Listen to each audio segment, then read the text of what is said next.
Sparkle babes. Okay, I consider myself as a lucky person. Sometimes bad things do happen, but I can see why it's happened and that the good things have actually come out of it. Here are going to be some examples where you can increase your luck. So if you feel like you're not as lucky as some other people, then there are also ways that you can increase your luck. So here are a few examples as to how you can increase your luck, and also how what I've done to increase my luck or increase opportunities that are given to me. The first thing is to have a fixed lucky girl mindset. So it needs to be genuine, it needs to be authentic, like it needs to really come from within the soul, and it needs to be fixed. So it can't be like, okay, let's try this for a week and then let's stop. Not well, you can do that, but it's going to be a constant thing. Like even when I was younger, I would think that I was so lucky, just a lucky individual, and I always had like positive outlook on my life. And because of that, I feel like I've had a lot of opportunities and chances, because I just always had that, oh, I'm lucky, I'm a lucky person. And also I have so many people tell me that that I was lucky girl, like that I'd have so many of my friends and so many of my like family members tell me that I was lucky. And also I remember when I was younger, I did have this positive mindset before I got into like the real world and adulting.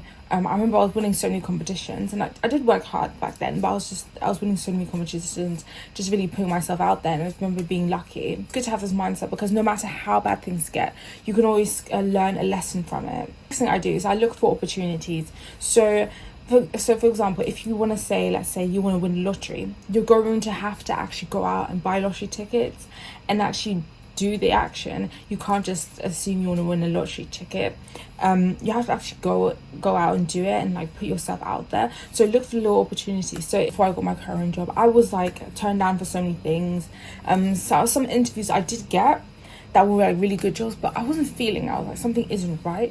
But luckily I'm happy that happened, because I'm very content with my current situation. You should look for opportunities. For example, if you, let's say you want to go on holiday, kind of reach out to your friends who are usually like going on holiday, kind of see if they're interested in going here. Sometimes that happens to me. I'm like, oh, do you want to go to this place? And like, oh my god, I've been thinking about this for so long. And I'm like, oh my god, our intuition has been like thinking, oh my god, I've been manifesting this. So it does actually work. Just reach out to people, and you never know, they're usually, for example, I fly.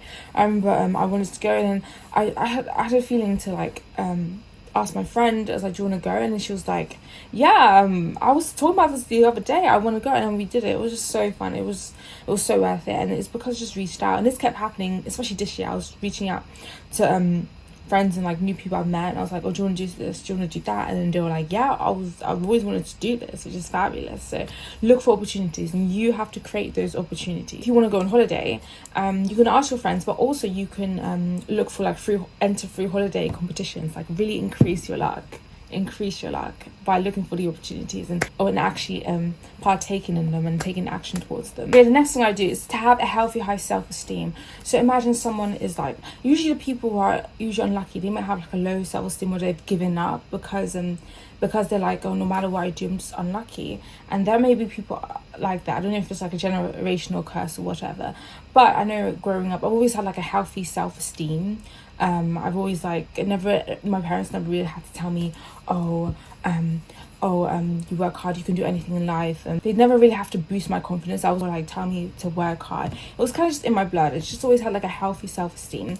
Sometimes I know when I overdid, I was like, oh, I can get this, and I didn't get it. I was like, okay, I understand my limitations and my boundaries, but it's good to have like a healthy self-esteem. So love yourself mentally, and just love the temple that you're in, which is your body. The thing that I do is I usually surround myself with people who care for me and have good intentions.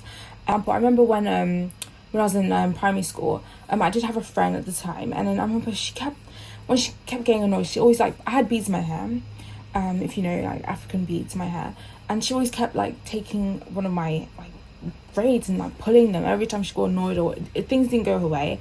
And I was like, okay, I had like the feeling, I was like, okay, because I was like, as a kid I was nice, you know, you're innocent, naive, nice, but I was like, okay, I'm gonna have to set my boundaries. Like if she does it again, I remember I warned her first. It's like, okay, if you do this, I'm gonna have to stop being friends with you. And then I warned her, but then she still did it. So then I stopped. I kept my word, and I ended up being friends with her. I ended up going to a group of friends who they were really nice, and we have more like things in common. But I'm happy that I did that in the end, and I did perceive that as like a lucky thing, because I ended up having much more in common with them, and they were much more nicer to me, and I had more laughed more and whatnot. So I don't regret that, and I'm happy I stood up for myself. Because of that situation, I was like, okay, let's see the opportunities that I had, like what other friends could I make, and I ended up making friends with people who are much more better for me and made me much more happier and more fulfilled. And also there's a saying, birds of a feather flock together. And also stay away from people who have like a victim mentality and always like blaming other people. It's just not good. It kind of brings like negative thoughts into your brain as well. So be around people who are nurturing, they genuinely care for you and have good intentions. So this includes family members, friends, colleagues if you can, just even like pets. But once you start doing that, you'll have like a community, a support system, and you'll feel like you're thriving. So, and you end up like seeing more opportunities. And also with like people who care for you, they usually like invite you to things or say, oh, do you want to do this? And then like with my sister, was invited to a concert with her friends because she knew I liked this artist. So I was like, oh my god, thank you so much. So literally you surround yourself with people who think of you, care for you. The next thing you should do is let go of things that aren't meant for you. So that is a bit like law of detachment. So let go of things that are meant for you so that you can get more opportunities or better things that are meant for you. It reminds me of like my job when you're job searching, you're like, oh, I really want this job, I really want that job, and I'm excited. Or you're like, oh, I'm gonna have this job, I really want this job.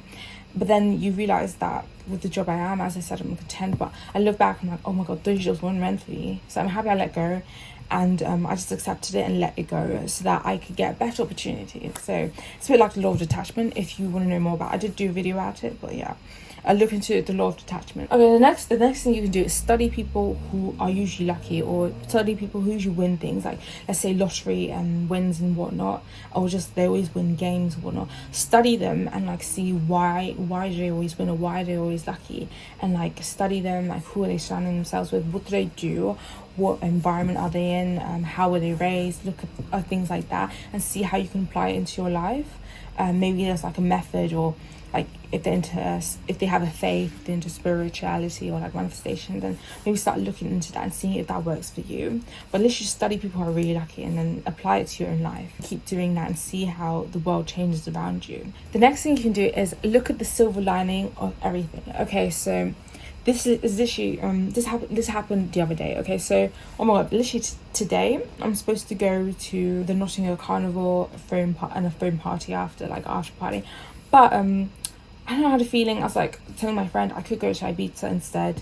We could go to Ibiza and do it then. I'm gonna be busy today, so I was like, okay, let's postpone it. We're gonna have so much fun later. But before that, I remember trying to book off a holiday. I ended up booking off holiday for my birthday, and then I tried to book a holiday for tomorrow because it's gonna be like an after party. So it's like from 12 a.m. to 4 p.m. Now I have to work the following day, so I'm like, I might not survive it mentally, or I'll have a terrible day the following day. I didn't get approved for just the one day that I wanted to book my holiday off, but for my birthday week I got it approved, so I was thankful for that, and I was like, absolutely fine. And then later on I ended up cancelling it. I was like, okay, maybe better to cancel it now. And I'm so happy I cancelled the party in like the carnival, and now I look back like, oh my god, what if I booked off the holiday?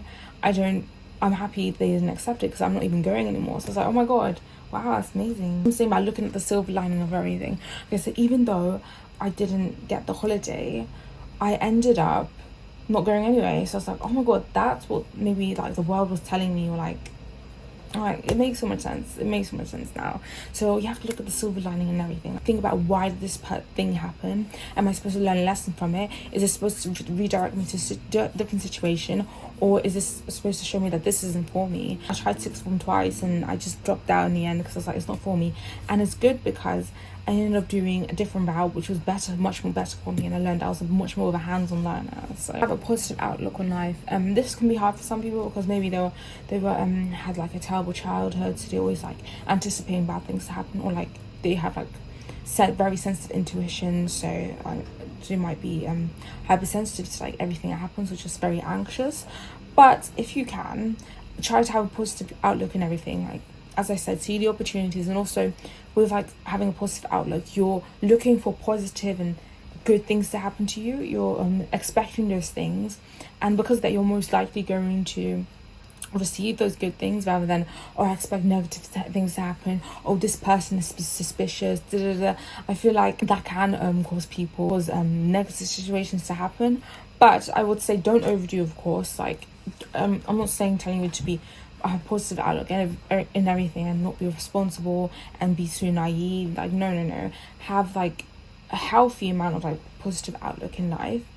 Also prepare for things, like if it does go south, like have a plan B if you need to. Next thing is to listen to your gut, or notice when like you're feeling very anxious or you feel unsafe, or if the situation you're in is not good.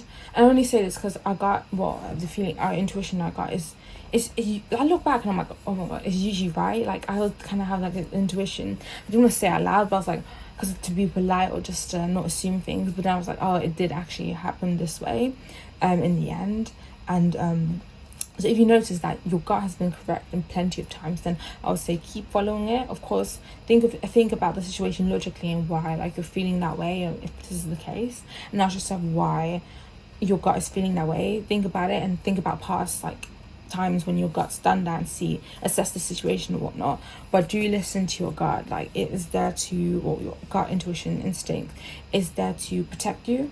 You're human, you're still an animal, so it's there to protect you. Just say as you do get older, your gut gets stronger because it's got like evidence to collect it. So just notice your pattern, like if your gut has been actually proving you right, or it may be leading you to a wrong decision that ends up getting you something else. Like notice those things as well. Next thing that you can do, this is of your own choice of course, is get into like spirituality, manifestation, or like have some sort of faith. I feel like having one of these things is good because you have a mindset of like, oh, the universe, or like the universe, or whatever god you look up to is good to you, wants the best for you. So when you are going through hardships, you are able to look up to, well, you are able to have faith, and when you're on your own, even you're able to have something spiritual with you and like talk to some that a spiritual being. If you can't talk to a person, or if you're alone and you can't talk to people, you can have faith in yourself and stop like believing something bad will happen. The last thing I'll say is to collect evidence. So as you've been practicing like how you can be more luckier, I would say the best thing is to collect evidence so you can look back and say yes. If something is going bad, look back and say, okay, this is only temporarily. I've been lucky so many times. If this one bad thing were to happen to me, then it's like I'm not being grateful for the luck that I've been given. So I'm not going to think too much about this bad thing. It's good because it will make you feel like, okay, I am a lucky person. Once you collect the evidence, I'm a lucky person because this and that happened. I wanted this, I ended up getting it this. So it gives like you evidence to actually make you believe. Well, as I said in the first point, is to make you believe, have a fixed, genuine belief that you are a lucky person, and because of that it will make you become more luckier. The last thing that you should do is also be grateful. Always be grateful. So when something happens where you're like, oh my god, I'm actually lucky that it happened, then be grateful for it, and whether it be the universe giving you that luck, but just be grateful, thankful for it, so that I feel like the universe, or you within yourself, know that you're being loved by the world, or by yourself, because you didn't give up on like feeling lucky and just having hope. So make sure to always be grateful. Okay, that was the end of my video. I hope you liked it. Don't forget to like, comment and subscribe. And also, here's a question for you. Were there any times or like any fun stories where you felt you were lucky, like a very lucky girl or guy? Well, have a lucky day.